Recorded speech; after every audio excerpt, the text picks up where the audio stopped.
Koneksi antar materi pemikiran Ki Hajar Dewantara. Saya Abdun Nafi, calon guru penggerak Kabupaten Penajam Pasir Utara Kaltim.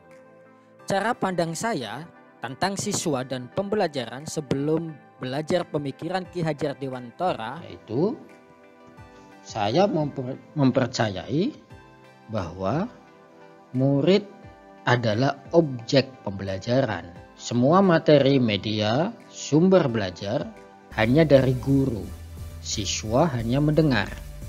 Kemudian saya juga mempercayai siswa itu kognitif prioritas. Memandang siswa hanya dari sisi kognitif. Anak pintar, anak berbakat dalam pandangan saya adalah mereka yang punya kognitif bagus. Kemudian saya juga memandang siswa dalam proses pembelajaran hanya untuk mengejar materi sesuai dengan target kurikulum. Siswa hanya menguasai dan menghasilkan semua materi sesuai dengan target kurikulum.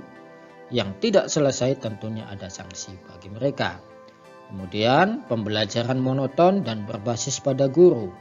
Strategi pembelajaran kurang kreatif, monoton, dan tidak menyenangkan. Tidak memfasilitasi minat dan gaya belajar anak. Jadi pembelajaran yang tidak mengakomodasi perbedaan minat, karakteristik, dan gaya belajar anak yang berbeda-beda.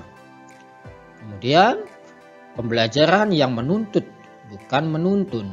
Pembelajaran yang menuntut banyak hal ke siswa sesuai dengan keinginan dan perspektif guru. Kurang mendengar dan perspektif. Kemudian apa yang berubah dari pemikiran saya setelah mempelajari modul ini? Yang pertama adalah pemikiran tentang merdeka belajar.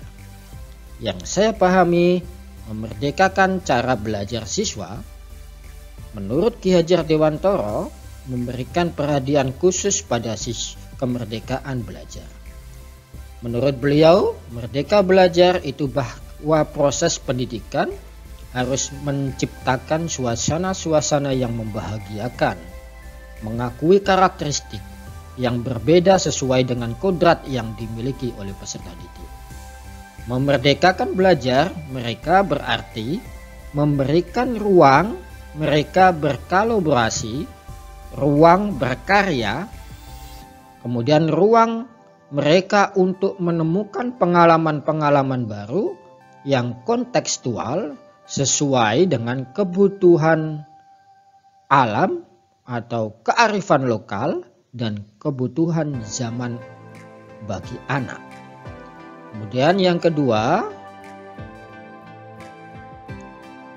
teori konvergen. Apa itu teori konvergens?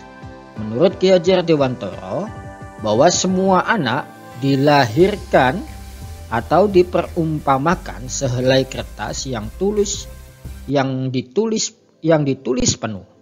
Tetapi tulisan-tulisan itu masih samar dan suram. Dan pendidikan itu berkewajiban menebalkan tulisan samar-samar itu agar nampak sebagai budi pekerti. Begitupun segala tulisan yang nampak jahat hendaknya dibiarkan agar jangan sampai menjadi tebal, bahkan semakin suram. Maka dari teori konvergen Ki Hajar Dewantara, saya meyakini dalam melakukan pembelajaran, siswa adalah pribadi yang otentik, yang memiliki kodrat, potensi, minat, gaya masing-masing. Mereka sudah memiliki pengalaman-pengalaman yang dibentuk oleh alam dan zamannya. Mereka datang ke sekolahan, mereka datang ke kelas, tidak seperti gelas yang kosong, tetapi sudah ada pengalaman-pengalaman yang masuk dalam otak mereka. Maka pembelajaran harus menuntun semua yang sudah mereka miliki, memfasilitasi pengalaman dan elaborasi mereka, mengarahkan kepada hal-hal baru sesuai dengan karakteristik kebutuhan mereka, sesuai dengan zaman dan alamnya. Kemudian yang kedua,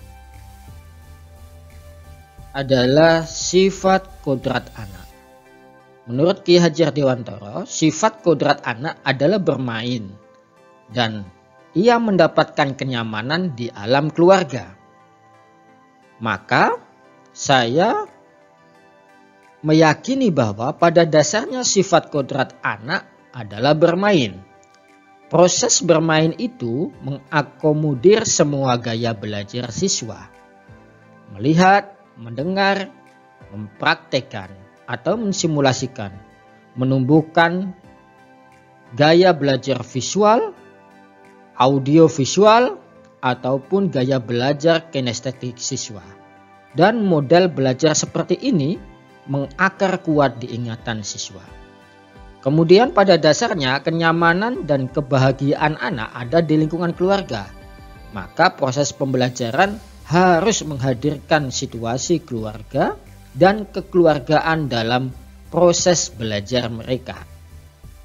Kemudian yang keempat adalah Among atau metode Among.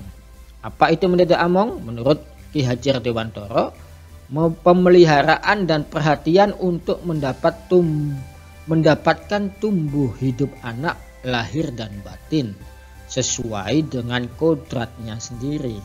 Maka mengasuh, membimbing murid dengan ikhlas sesuai bakat minat mereka, menuntun mereka dengan pola asa, asi, asu, dan mencerminkan garis kodrat lahir batin mereka. Suatu saat bisa menjadi guru, orang tua, sekaligus sahabat bagi mereka. Dan yang kelima, perubahan apa setelah mempelajari modul ini adalah Triloka Ki Hajar Dewantara. Saya terinspirasi dengan 3 hal prinsip dari Ki Hajar Dewantara yang kita kenal dengan Triloka. Ing ngarso sang tulodo, yang di depan memberikan teladan, ing madya mangun karsa, yang di tengah membangun inisiatif, tut wuri handayani, yang dari belakang selalu mendukung. Jadi keteladanan, budi pekerti dan pembiasaan karakter yang positif, kemudian membimbing dengan ide-ide kreatif, inovatif, sekaligus berkolaborasi dengan anak-anak kita dan menjadi pendorong serta motivator yang kuat bagi siswa sesuai dengan kodrat yang mereka miliki. Jadi kemudian apa yang bisa saya terapkan agar kelas saya mencerminkan pemikiran Ki Hajar Dewantara? Yang pertama adalah 1. Saya harus bisa memahami kodrat siswa. Kemudian bisa menuntun mereka, memfasilitasi mereka, dan membimbing dengan ikhlas, mendengar mereka dengan hati. Kemudian akan menghadirkan pembelajaran yang menyenangkan bagi siswa. Menginisiasi ekosistem lingkungan sekolah merdeka belajar yang berbasis keteladanan, pembiasaan karakter, dan 7 profil pelajar Pancasila. Pembelajaran yang berpusat pada siswa, menghadirkan pembelajaran yang berpusat siswa, bermakna mengakomodasi gaya belajar siswa, kontekstual, dan tentunya memerdekakan cara belajar mereka.